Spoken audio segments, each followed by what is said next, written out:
እኔ የማደርገው ምንድነው በሳምንት 100 ሺህ ብር መኪና ውስጥ አደርጋለሁ። የሳምንት ወጪ መኪና እንዳይዘረፍ እዛ ፍተሻ እንዳደረጉ አይዘረፍም።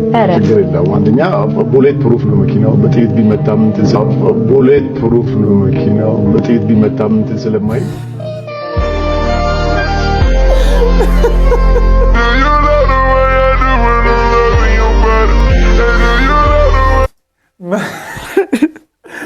መንሱር በውስጡ ምን እያለ ናሆም እንዳታስበላኝ ናሆም 500 ሺህ ሰጥቻለሁ እያለ ምን አይነት ሳክሳም ሰው እንደሆነ እኮ መንሱር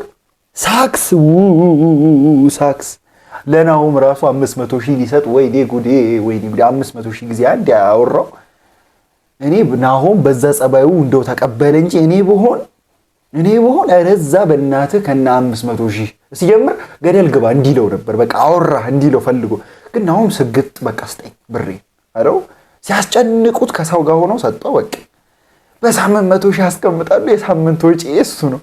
ቡሌት ፕሩፍ እና ቀልን እኮ ሲኤችአር ምናምን እኮ ነው የሚነደው። የሆነ ጊዜ ሀመር ነበረው በብድር ተወሰደ። እኔ እንደዚህ ሐላል የወጣ ላይፍህ ላይ ስሰክስ በቃ ይመጣዋል። ኢትዮጵያ ሲጀምር ቡሌት ፕሩፍ መኪና ስንት ሰው ነው ያለው?